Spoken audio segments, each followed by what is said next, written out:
What's up, strongest men, women, and children from blocks all around the world? I am my block's strongest man.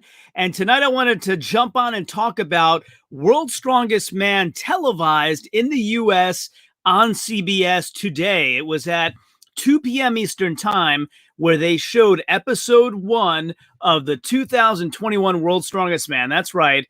World's Strongest Man 2021 was already televised in the US today, July 3rd at 2 p.m. And I wanted to see if any of you got a chance to watch it and if any of you had any opinions on what you saw today on World's Strongest Man. So the one thing that jumped to mind to me when I was watching it was that incredible heat in Sacramento was readily apparent. We heard all kinds of things about it being over 100 degrees on some days, 109, I think, one of the days in Fahrenheit, of course, which I think is probably 43, 44 degrees Celsius. And just to see the athletes compete in that sort of heat put into perspective what we had heard all along. So what was televised today was Group 1. So it was Brian Shaw, Ivar Smokstelis, Maxime Boudreau, Gavin Bilton, and Travis Ortmeyer. So we got to see all of the group events for Group 1, including the stone-off. So it was something pretty awesome to watch. So why don't we talk about first what the results were on that particular event, and we'll look at the famous Google spreadsheet that Eloi Fournier has put out and has done for a few years now, and take a look at what those were, and then talk about matching up those results to what we saw on TV today and whether it was what we expected to see or not so much. So first and foremost, I want to let you all know that this stream is being brought to you by our friends at Garage Gym Life Media, doing some incredible stuff to shed light on the value of garage gym culture. And so I really wanted to show you, let John from Garage Gym Life Media tell you all about all the wonderful stuff that they're doing over at Garage Gym Life Media. It'll take about 1 minute, then we'll get back to our discussion. Training in a home gym, especially if you're training by yourself, can be tough because sometimes you just don't have the motivation to go in your garage or your basement and get it done. And that's why we stream competitions every month on the Garage Gym Life Media YouTube channel. I'm John Greaves, the third founder of Garage Gym Life Media, and after 20 years of training in a home gym, I can tell you that there's some days when I just don't feel like training. And those are the days when I put on some sort of training video or other strength-related content to give me the extra motivation I need to get in there and get it done. There is nothing more motivating than seeing people achieving their goals at a powerlifting meet or a strongman competition. And that's why month after month, we provide that content to you right there in the comfort of your own home on our YouTube channel. Plus, we leave it up forever so you can always just throw it on in the background anytime you need that extra dose of motivation to get you going. And that's why, if you're not already a subscriber to Garage Gym Life Media, I invite you to take advantage of this opportunity to add this powerful training tool into your arsenal, because I want you to succeed right there in the best gym in town. And I want you to subscribe to Garage Gym Life Media as well. And I also want you to succeed in your home gyms all around the world. So thank you, John, Garage Gym Life Media. And thanks, Nicholas DeVito, for jumping in for just a second and letting me know to keep on with the grind. Got to go to bed, can't watch, just chilling after getting drunk around the old campfire. That sounds really fun.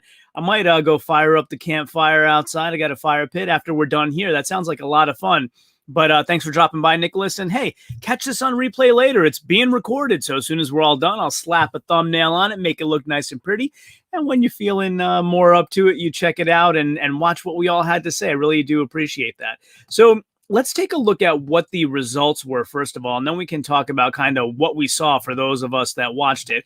And so I'll bring up, the very by now famous spreadsheet that Eloi Fournier has put out for us. And so, again, we're focusing on Group 1 for today. And so Group 1 was, again, Brian Shaw, Maxime Boudreau, Ivar Smokstelis, Gavin Bilton, and Travis Ortmeyer. And, of course, we all know by now that Brian Shaw won the group and Maxime went through on stone-off against Ivar Smokstelis. So, again, today on CBS, we saw all of the group events for Group 1, including the stone-off. So I just wanted to kind of get all of your opinions on whether you watched it and whether what you had in your mind from what you had heard from kind of little snippets here and there matched up with what you actually saw.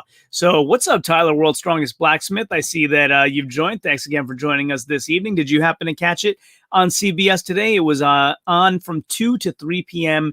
Eastern. So let's see. Bulletproof Guy's here. What's up, Bulletproof Guy? I live 10 miles from Luke and Tom.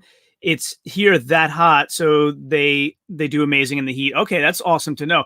I didn't realize that that in their area of Scotland it was you experienced that kind of heat. So thanks for bringing that to our attention. I guess that's why Tom ended up doing so well. And let's be fair, for that matter, Luke did really well too. He just had bad luck on the Atlas stones, but Luke was incredibly consistent throughout the whole contest. So maybe that explains why the heat affected some guys and not so much the Stoltmans. That definitely not Tom, we can say, right? Because I thought that let's see, Tyler, I haven't yet. I'm waiting on someone to upload it. Gotcha. Oh, gotcha. Okay. Yeah, they played it on, I don't know what your TV networks are where you live, Tyler, but here it was CBS network. It was free TV. So, I did have it. So I did watch it. The one thing, so let me start off from the beginning. For any of you that watched 2020 World's Strongest Man last year, which was around Christmas time, we didn't get it this early like we did this time around in the US. They have that opening montage with the kind of like guy made out of rocks, like breaking the mountain or whatever. And I don't know, at first I thought for such a high quality production, this seems like not great animation. And they did like something really similar this time again. Like I was expecting that it would be a nicer, smoother animation. And it was again like the rock guy with volcanoes and breaking stuff and not a great start. So production wise, not a great start, but then it turned out to be a really great production after that. And I kind of have mixed feelings on this because one of the reasons that it was a great production is that you can see the pain in the guy's eyes of having to deal with that kind of heat. Some guys more than others. So last year, since they were forced to do some of it indoors due to the hurricane and tornadoes that they had there in Florida, in Bradenton, it was a more controlled environment, not for the whole thing, but for a lot of it. And then they had, I seem to remember last year, the last day being kind of like at night. So, kind of more of a calm environment, whereas this was like blazing sun. And granted, it's just group one. So maybe the final day would be later in the day, although I remember it finishing fairly early. So we'll see. But it was just kind of like having that old Western background with the guys really sweating and in pain in the blazing sun. It just had a lot of emotion to it, a lot more than last year. So how did it go? Well, on the loading race, my first observation that I made was we had heard all this like information about how Brian Shaw had really tried to come in a little lighter this year and be faster in some of the moving events. And he did really well on the loading race. He got 4 points. So he came in second to Maxime there, but it was a loading and frame medley. And I really feel like, as expected, Brian excelled on the frame. He made up a lot on the frame.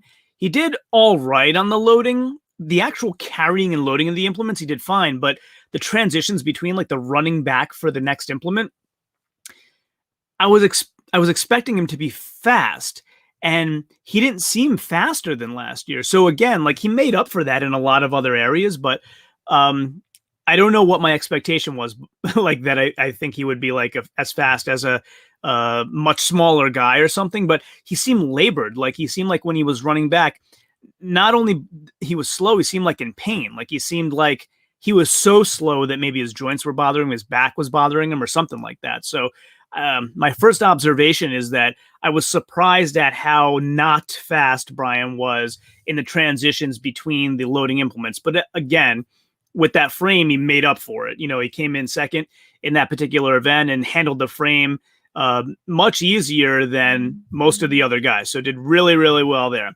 And then Ivar's, of course, we've heard by now, had that kind of bobble on the barrel.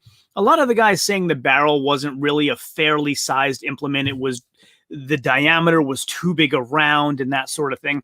And that being said, for that being an implement that several guys and bystanders have said, wasn't really fairly sized, to have these guys try to carry something of that weight, of that diameter, I gotta say, Travis Ortmeyer seemed to do pretty well with it. Like he grabbed it by the lips, the edges of it, and he did pretty well with the loading. That being said, if you've been following Travis Ortmeyer's Instagram, you'll see that he mentioned getting hurt on the first event. And for me, like I'm no expert at this, but I think that from what I was watching, I could tell exactly when it happened on the frame. So he picked up the frame, he took a few steps, and then he took like a triple step, like almost tripping over, where I feel like maybe that's where something must have torn in the hamstring, or that area where he ended up getting the injury. It seemed like to me, comparing to the descriptions he shared, very obvious where it happened. And then he couldn't get the leg drive on the overhead medley with the dumbbell. He got one dumbbell up, then he had to do the second one. And the other interesting observation I had there is I thought the rules were you had to press one dumbbell and then go to the second dumbbell and do it with the other arm. But I saw guys doing it with the same arm twice, so maybe that wasn't a rule. And I have heard that in strongman, if a rule is not explicitly stated, then you're pretty much good to go. You're not breaking a rule. They may stop the first person who does something they're not expecting and not let anybody else do it, but you're kind of pretty much good to go in strongman from what I hear if it's not explicitly stated that you cannot do something. So maybe it was that sort of situation, or maybe there was no such rule that you couldn't use the same arm twice. As far as dumbbell pressing, my experience has been that Brian Shaw is better at alternating arms than mostly everybody else. Most other guys do it all with one arm. So that's a little bit about the loading race. That's a little bit about the overhead medley. Brian Shaw was very good with the overhead medley.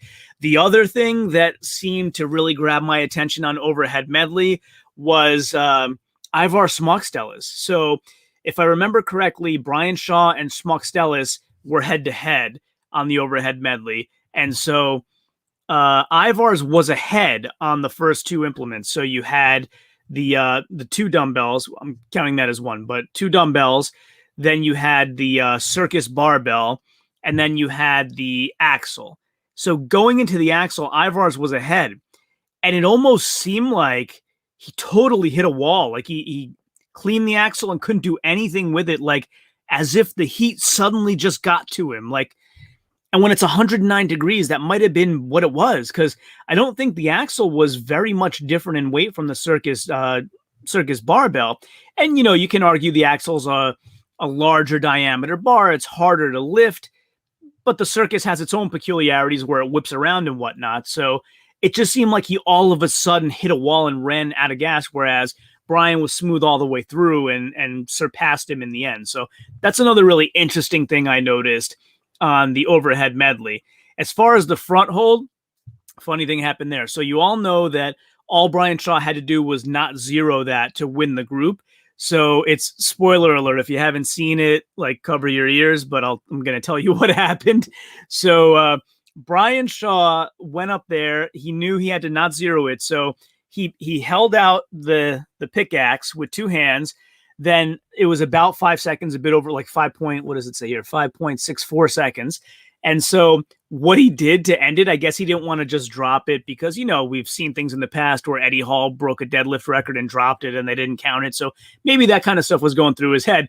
So he basically holds it out for 5 seconds, lets go with one hand and is like easily waving it around with the other hand, looking around saying, okay, like, what do you want me to do with this now? So it was so funny how he's so easily manhandled it with one hand when he knew he had enough to progress forward. Let's see. And then the stone off, of course, we had Maxime Boudreau and Ivar Smokstelis. They both went to 7 stones, so all the way to the end, plus an extra rep. And the way that the stone offs were set up is that since Maxime was number 2 in the group and Ivar's was number 3, Ivar's was setting the standard and Maxime had to match it. So as long as Maxime could match it, he would go through. So basically the first stone that Ivar's missed means Maxime automatically goes through. He doesn't have to match it. So that's how the group ended up panning out. But those were kind of my takeaways from what I saw. Really great production. The old Western Sacramento theme looked really cool, especially against the maroon shirts that they were wearing. And then again, loading race. Brian Shaw slower than I expected on the loading implements, but as amazing as I expected on the frame portion. Maxime getting it done, good with the loading, not as good with the frame, but getting it done. Let's see, Travis having the kind of really apparent where he had that injury on the frame. Oh, we didn't talk about squat. Brian Shaw and Ivar Smokstell has destroyed it on squat, just smooth all the way through. Travis had talked about on his Instagram as well, where he kind of not lost his balance, but leaned slightly forward out of his perfect positioning on squat and then couldn't get that fourth rep up. So you can kind of see where that happened as well. But he was doing well up until then. And then you had Gavin Bilton, who did 5 reps on the squat. And then Maxime, that was another thing that kind of caught my attention. So Maxime had 6 reps on the squat, and they kept talking about how he had 7 last year. And so Maxime seemed like he had all of the power in the world to do squats, but he seemed like he started bleeding from the nose on like rep 1 or 2. And then when he was getting to the last rep, it seemed like it was a heat thing. Like he seemed almost to get a little bit dizzy, like he dropped out before the 7th rep and kind of was like not falling over, but just getting his bearings a little bit. So I feel like it was more of the heat stopping him than his strength and power stopping him there. I think he could have done more. Could he have done 10 reps? Probably not, but he probably could have done 1 more. So that was that.